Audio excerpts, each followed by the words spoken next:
I'm Debbie, and welcome to Bible study. Today we are in chapter 30 in the book of Proverbs. And it says today's chapter is the sayings of Agur or Agur, A-G-U-R. And we really don't know anything about him. So I don't really have any information to give you of who he was. But a couple of the verses that stood out to me. Verse 5, every word of God is flawless. He is a shield to those who take refuge in him. And verse 15 says there are three things that are never satisfied, four that never say enough. And that's the grave, the barren womb, land, and fire. So if you're ready to Bible study with me, let's go.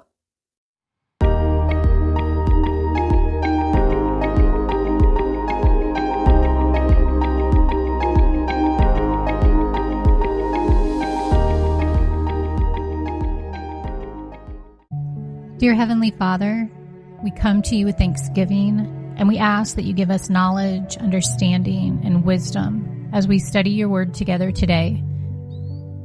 Do your work in us in your perfect timing, and help us to be sensitive to your leading in our lives. Give us a fresh insight, and let us leave today's study with a new perspective. In Jesus' name we pray. Amen. Chapter 30, verse 1. The sayings of Agur. The sayings of Agur, son of Jacob, an inspired utterance, this man's utterance to Ithiel. Now, the origin of these sayings that we're about to read aren't clear.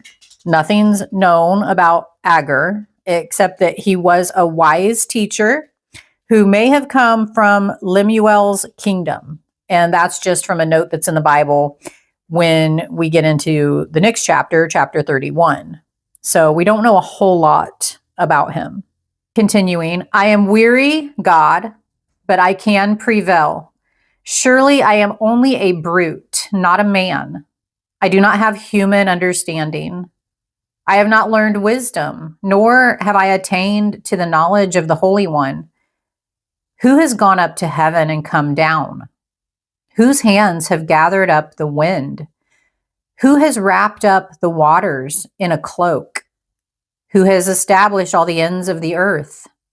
What is his name, and what is the name of his son? Surely you know. Because God is infinite, certain aspects of his nature will always remain a mystery. Compare these questions with the questions God asked Job. Use these questions to probe your own humility and awe before your Creator. Now, some interpreters feel that the Son referred to here is the Son of God, the pre-incarnate being of the Messiah, who, before the foundation of the earth, participated in the creation of our world. In Colossians chapter 1, verses 16 through 17, it teaches that through Christ, the world was created.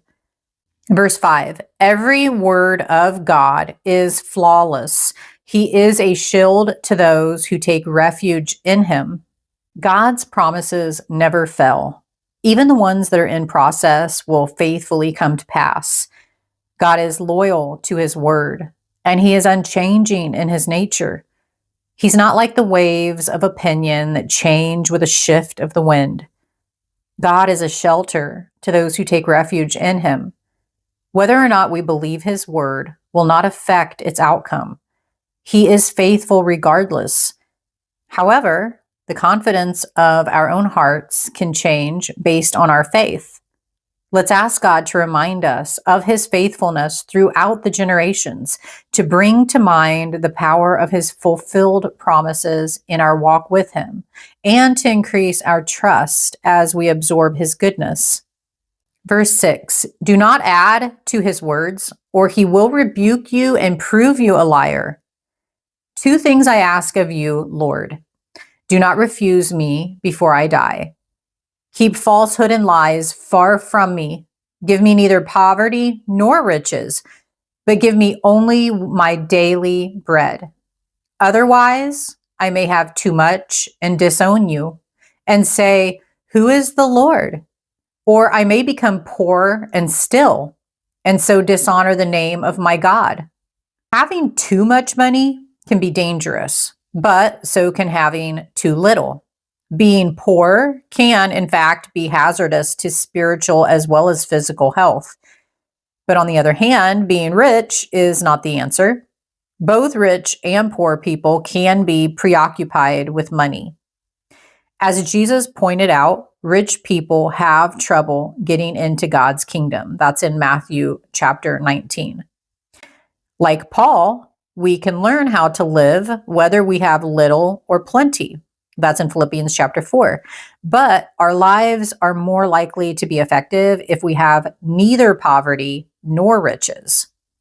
Verse 10, do not slander a servant to their master, or they will curse you and you will pay for it.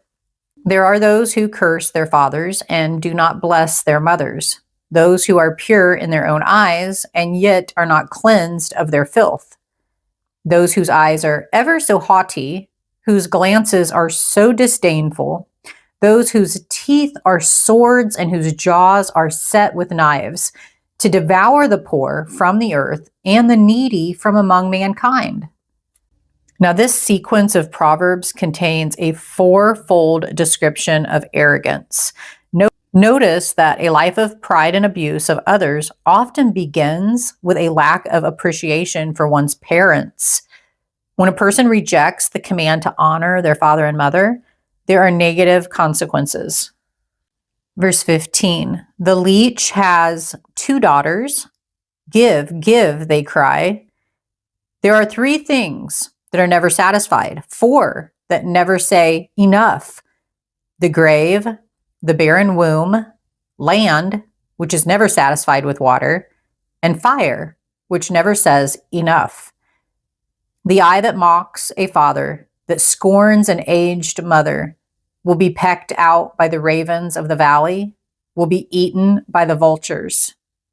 There are 3 things that are too amazing for me, 4 that I do not understand. The way of an eagle in the sky, the way of a snake on a rock, the way of a ship on the high seas, and the way of a man with a young woman. This is the way of an adulterous woman. She eats and wipes her mouth and says, I've done nothing wrong. Under 3 things the earth trembles. Under 4 it cannot bear up. A servant who becomes king, a godless fool who gets plenty to eat, a contemptible woman who gets married, and a servant who displaces her mistress. 4 things on earth are small, yet they are extremely wise. Ants are creatures of little strength, yet they store up their food in the summer.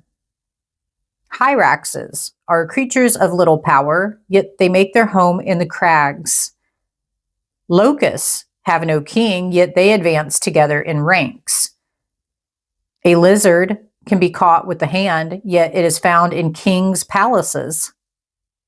There are 3 things that are stately in their stride, 4 that move with stately bearing. A lion, mighty among beasts, who retreats before nothing. A strutting rooster, a he-goat, and a king secure against revolt. So when it says 3 things and then 4, that's just a poetic way of saying the list is not complete. The writer of these Proverbs is observing the world with delighted interest. And this passage invites us to look at nature from the perspective of a keen observer, always curious to discover lessons for life. Now, ants, it says, they can teach us about preparation. Hyraxes about wise building. Locusts about cooperation and order. And lizards about fearlessness. Compare this to Jesus' teaching in Matthew chapter 6 that an effective way to resist worry involves a careful observation of the birds and the lilies. If you enjoyed today's Bible study, I'd appreciate it if you hit the like button. Think about subscribing if you're new, and click on the next video. We will be finishing up the book of Proverbs. We will be in chapter 31.